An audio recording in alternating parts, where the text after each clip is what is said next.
6 legendary motorcycle brands, all collapsing in real time. From financial meltdowns to forgotten legacies, these names once ruled the road. Now they're barely hanging on. One of them won't even make it to next year. And number 1?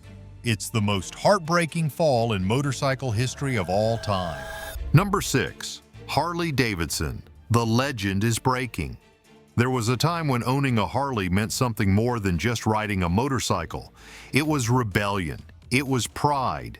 It was the sound of a V-twin engine roaring across state lines, with chrome flashing in the sun and leather jackets flapping in the wind. For decades, Harley was not just a motorcycle brand, it was a way of life. But in 2025, that legend is starting to fracture under the weight of its own image. And now that thunderous roar is beginning to sound more like a long, slow sigh. For generations, Harley appealed to the working class, the misfits, and the weekend warriors who wanted freedom on 2 wheels. The bikes were built tough, simple, and bold. But the modern Harley is a very different animal. Models that once offered gritty charm now come with eye-watering price tags. The so-called entry-level cruisers often begin around $13,000. But once you add freight, dealer fees, customization, and parts, the price balloons. Walking out the door with a basic setup now regularly exceeds $17,000. That might have been acceptable in a booming economy.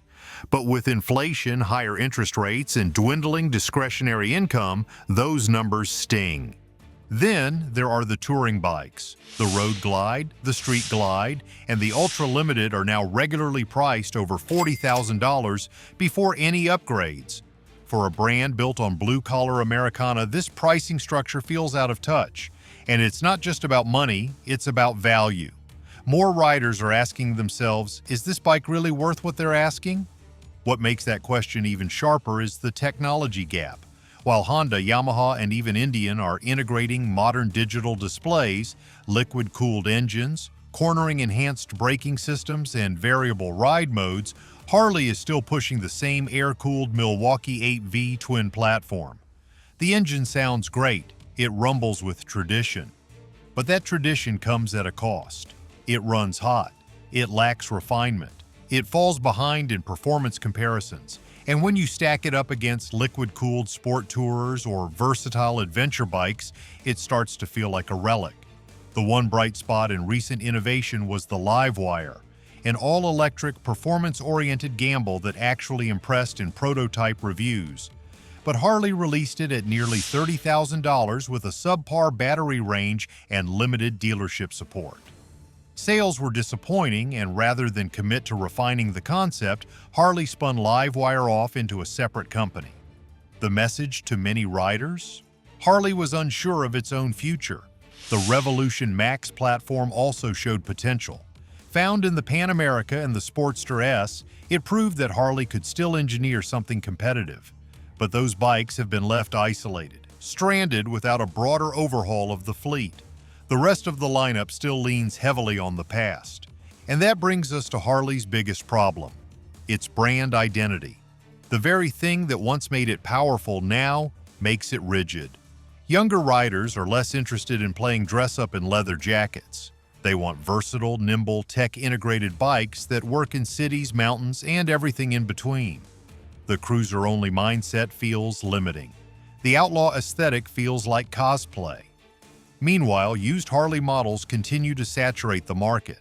A 2015 Road Glide with under 20,000 miles now sells for around $15,000 and delivers nearly the same ride as a brand new model. For many buyers, the used route makes more sense. Harley did try to evolve, but it tried in fragments, never with conviction. The company wants to hold on to its history while stepping into the future, and that split focus is costing them. If Harley is struggling under the weight of tradition, the next brand is collapsing under the weight of scandal. These motorcycle brands are struggling, and we're bringing you the full breakdown. Like, if you've seen these brands fall from grace, and comment with your thoughts, has the motorcycle world changed forever? Let's talk about it. Number 5. Norton, from revival to ruin.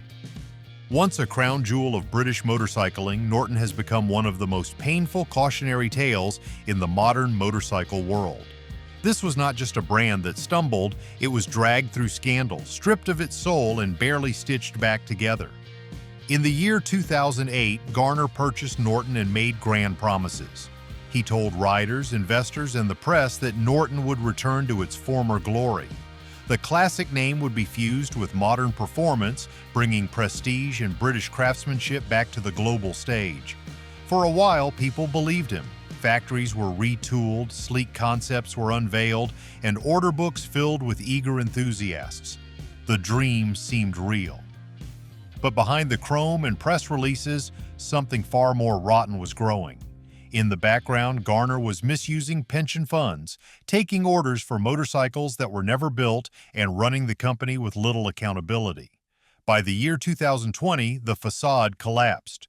What was revealed was a tangled mess of fraud, unpaid debts, unfulfilled orders, and a legacy left in ruin.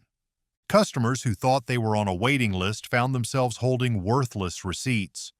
Many had paid large deposits only to discover that the bikes they were promised didn't even exist, and the few motorcycles that were delivered often came with severe quality control issues, some so bad they could not pass inspection. Loyal customers were left empty-handed. Employees showed up to locked factory gates. Emails went unanswered. Phones were disconnected, and the once proud Norton badge became a punchline in motorcycle forums around the world. That might have been the end, but it wasn't. In April of the year 2020, Indian manufacturing giant TVS Motor Company stepped in and purchased Norton's remains for $20 million. It was a lifeline and a chance to repair a broken legacy. A new headquarters was built, new leadership installed, and TVS promised to do what Garner never could: fulfill orders, restore trust, and make Norton a global player again. At first, hope returned. The V4 SV Superbike was unveiled with fanfare. TVS made clear they were investing real money and serious engineering talent to bring Norton back. But rebuilding a shattered brand is harder than writing a check. Despite the new factory and financial backing, progress has been painfully slow. The V4 SV has faced multiple delays. Other models that were promised still haven't entered full production. And perhaps most damaging, some customers who placed deposits during the Garner years still haven't received their bikes or their refunds. Trust once broken is difficult to rebuild. For every new rider willing to take a chance on Norton, there are dozens who will never go near the brand again. The shadow of fraud still lingers, and it affects every aspect of Norton's recovery. Outside the United Kingdom, the dealer network is almost non-existent. Parts availability remains hit or miss. Even with the relaunch of production, the total output is low. Margins are thin. Public confidence is thinner. Norton's very name used to carry weight. It stood shoulder to shoulder with Triumph and BSA. Today it is treated with skepticism, not reverence. TVS may have the money and the will, but without fast results, the market may not give them the time. The company is racing against a clock that was already ticking when they bought the brand. A second collapse, if it happens, would likely be final. There will be no third resurrection. This is not just about lost orders or delayed bikes, it is about something far deeper: the cost of betrayal. When a rider hands over thousands of dollars for a machine built on legacy and trust, and that trust is abused, it takes more than a polished tank and a press release to fix it. Norton may one day succeed, but right now it is stuck in limbo. Its past too heavy to lift, and its future still uncertain. One brand betrayed its riders, but the next one abandoned them entirely. Don't leave your ride or your rights unprotected. Our trusted gear list is in the description, handpicked for riders who still believe the road belongs to them. Number 4. Buell, built to win, left to rot. Buell was never just another motorcycle brand, it was personal, it was passionate, and for a while it felt like the future of American performance riding. Founded by Eric Buell, a former Harley-Davidson engineer and professional racer, this brand didn't set out to copy anyone. From day one, it set out to challenge everything. Fuel in the frame, perimeter-mounted brakes, mass centralized chassis designs that looked strange but rode like nothing else. Buell motorcycles weren't built for everyone, but for the right kind of rider, they were everything. During the late 1990s and early 2000s, Buell built a loyal following. The XB series in particular, compact, aggressive, and loud, became a cult classic. They weren't the fastest bikes on paper, but on twisty roads, they danced. Riders felt connected to the machine in a way that most manufacturers couldn't replicate. And with Harley-Davidson acting as the parent company, it seemed like Buell finally had the financial backing to go mainstream. But behind the scenes, the relationship was shaky at best. Harley never quite knew what to do with Buell. The bikes didn't fit Harley's cruiser-first identity, and the customer base was different, often younger, more aggressive, and far less interested in chrome. Harley leadership was reluctant to invest further in research, expand the dealer network, or promote Buell as a serious alternative to the Japanese and European sport bike scene. The corporate strategy favored tradition. Buell favored innovation. Eventually, one had to give. In the year 2009, Harley-Davidson shut Buell down, suddenly and without warning. Just like that, over 120,000 owners were left with unsupported bikes, dealers were left without inventory, and Eric Buell was left with a legacy in limbo. The emotional video of Eric Buell thanking riders while fighting back tears was shared around the world. For many, it was the end of the dream. But Eric wasn't finished. He returned with Eric Buell Racing, known as EBR, and began developing a true American superbike. The EBR 1190RX was fast, focused, and loaded with racing technology. It made over 185 horsepower and was ready to take on Ducati, Aprilia, and even BMW. But EBR had a problem. It had no cushion, no distribution network, no capital reserves, no safety net. When bikes didn't fly off the shelves immediately, the financial pressure was crushing. In 2015, Eric Buell Racing filed for bankruptcy. Still, the story did not end there. A liquidation firm called Liquid Asset Partners bought the rights to the Buell name, the remaining tools, and the intellectual property. They claimed they would revive the brand, bring it back to market, and introduce a full lineup of high-performance motorcycles. The announcements were bold. Headlines appeared, concepts were teased, but year after year, very little materialized. No widespread dealer network, no reliable delivery, and no meaningful sales numbers. The company behind Buell today is not run by Eric Buell. It is not connected to the old engineering team. It is simply a name, being kept alive by thin press releases and a trickle of promotional material. For most riders, Buell is now a memory. The parts supply for older bikes is getting harder to find. Many Buell owners turn to online forums, salvage yards, and niche mechanics to keep their machines alive. The bikes themselves still have a soul, raw, quirky, and unforgettable, but the support system is fading. And as the years go by, fewer new riders even know what Buell stands for. Buell didn't fail because it was flawed. It failed because it was never given the space or support to succeed.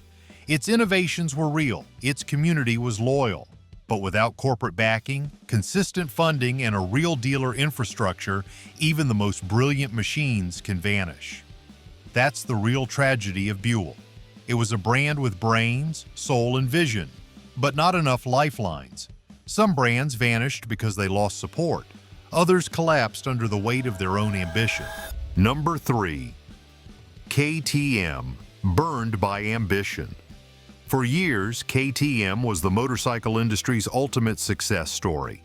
Born in Austria and rooted in off-road competition, KTM exploded into a global powerhouse by combining aggressive engineering with fearless expansion. Whether it was enduro, motocross, or street performance, KTM was everywhere, and they were winning. The brand became known for sharp design, raw power, and bold color schemes that made no apologies. By the time the company rolled into the early 2020s, it was producing more motorcycles annually than most of its European rivals combined. But success has a shadow. In November of the year 2024, headlines out of Europe revealed the shocking truth. Pierre Mobility, the parent company behind KTM, filed for self-administration. In business terms, that means KTM entered court-monitored financial restructuring to avoid outright bankruptcy. In simpler language, they ran out of money, fast. The warning signs were there. In the years leading up to the collapse, KTM had ramped up global production to more than 1,000 motorcycles per day.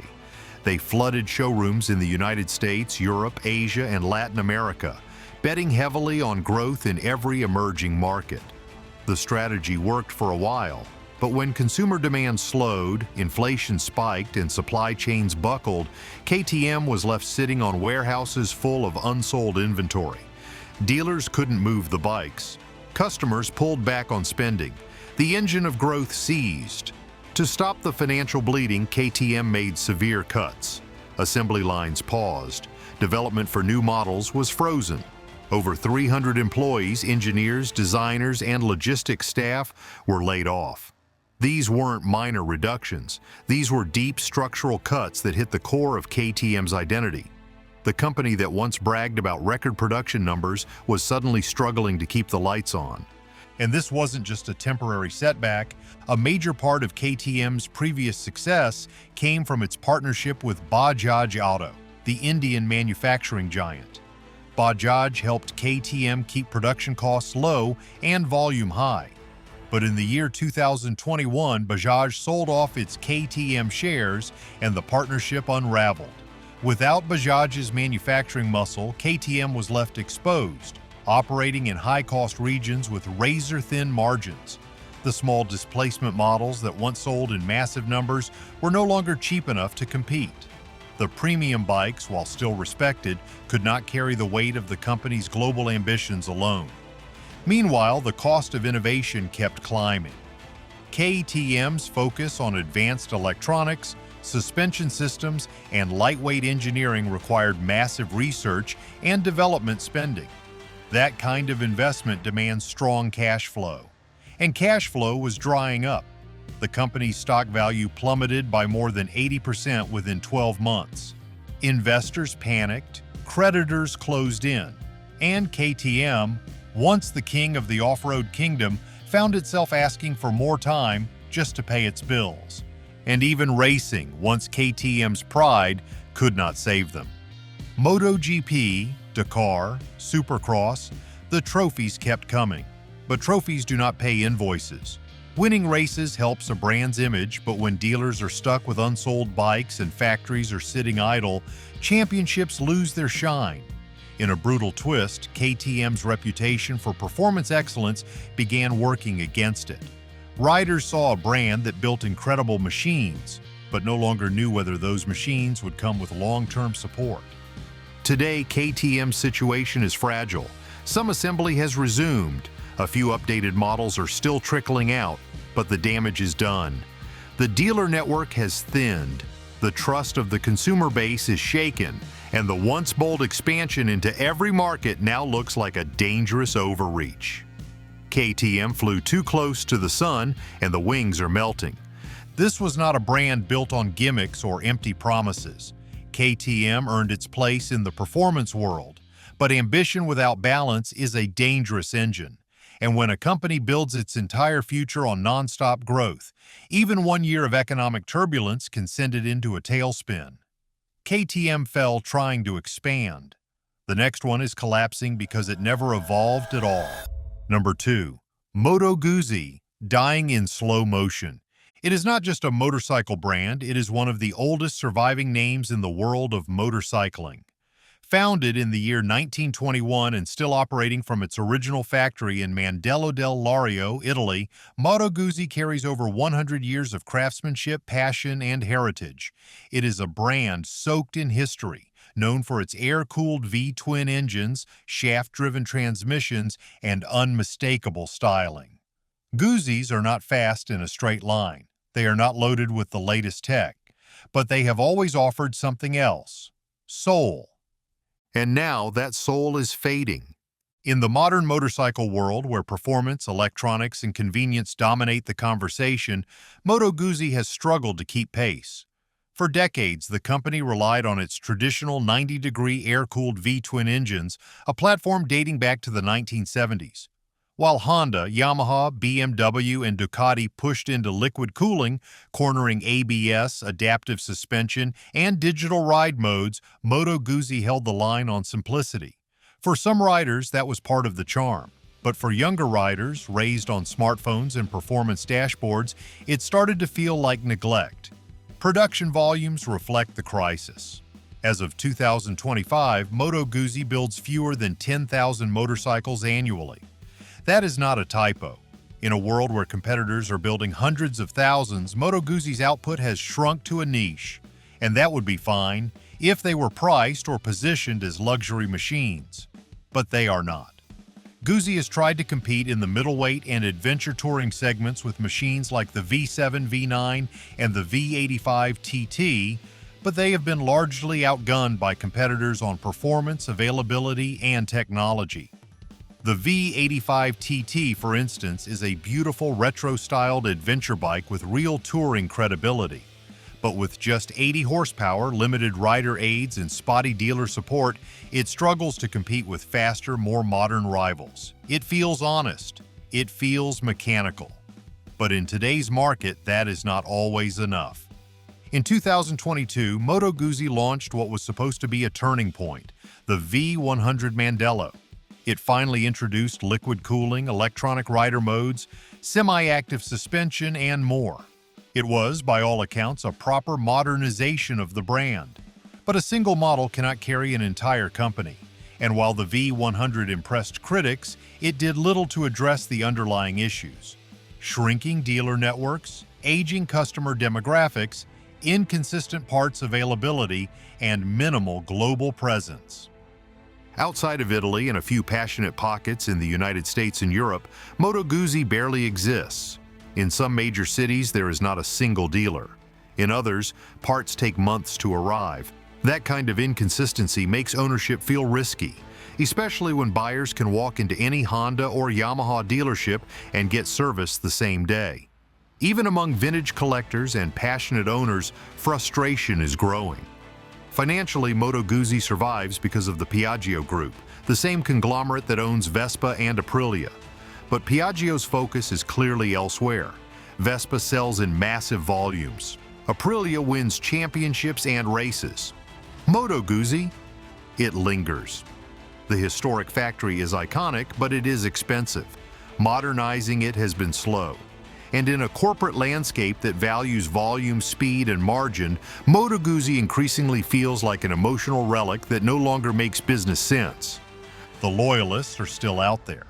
They speak fondly of the torque curve, the sound, the honesty of a Guzzi ride. They say no other bike feels like a Guzzi, and they are right. But passion alone cannot save a brand. And every year, fewer young riders are introduced to that feeling. Every year, another dealership closes. Every year, another rider trades in nostalgia for reliability. One brand is fading with grace. The next might not even make it to the next chapter in motorcycling.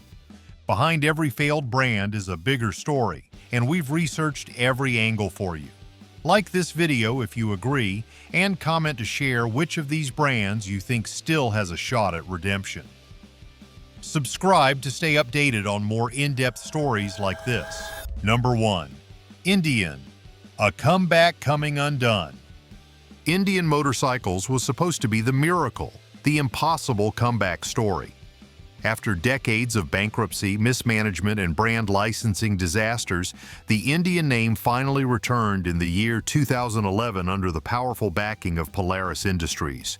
It was refined, it was muscular, and it brought just enough vintage soul to spark something in riders who remembered the name or wanted to. And for the first few years, that's exactly what it did. The Chieftain turned heads. The Scout delivered power in a stripped-down, beginner-friendly frame. The FTR went after the naked Street Fighter crowd with a flat-track heritage twist. The Thunderstroke engine had real pull. The marketing was confident. The product line looked focused. And more importantly, Indian was everything Harley wasn't: fresher, faster to evolve, and more willing to take risks with its styling and performance. Some riders jumped ship. Others bought both. It was working. But then, in the year 2023, Indian made a decision that shook its foundation. It removed the multicolored Native American headdress logo, one of the most iconic symbols in motorcycling, from all new motorcycles, replacing it with a minimalistic monochrome version. The company said it was for cultural sensitivity and brand consistency.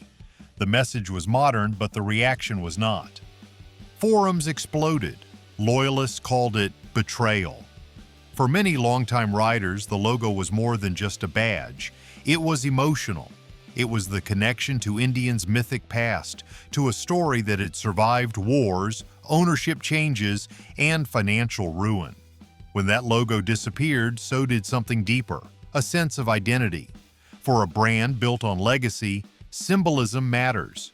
And Indian underestimated just how much. Dealers suddenly found themselves caught in the middle. Customers were angry. Brand defenders were outnumbered. The backlash wasn't just political, it was personal. In a time when every motorcycle company is trying to tell a story, Indian's story began to sound unsure of itself. At the same time, cracks in the business model began to show. Indian's dealer network is still tiny compared to Harley, Honda, or Yamaha. In some states, you can drive hundreds of miles without seeing a single Indian showroom. That limits not just access to sales, but access to service, parts, and test rides. In an industry where convenience drives loyalty, that lack of presence hurts badly. Then came the question of identity. What exactly is Indian now? Is it the heritage cruiser company? Is it the flat-track-inspired street fighter company? Is it premium, affordable, revolutionary? The product line began to sprawl. The Scout Bobber was lean and stripped down. The Pursuit and Roadmaster were fully loaded luxury tourers. The FTR was chasing urban sport bike buyers, but the messaging couldn't keep up. It felt scattered, conflicted. To make matters worse, while Indian struggled to clarify its voice, Harley-Davidson, despite all its issues, still held the throne in terms of volume, dealer support, and cultural weight. Meanwhile, Honda and Yamaha began winning over younger riders with cheaper, tech-savvy, do-it-all motorcycles that didn't demand you buy into a lifestyle or a legacy. They just worked, and they were everywhere. Indian's pricing hasn't helped. The base models have crept up year after year. Entry-level bikes like the Scout now regularly land over $15,000 once dealer fees and options are added. Touring models can easily break $35,000.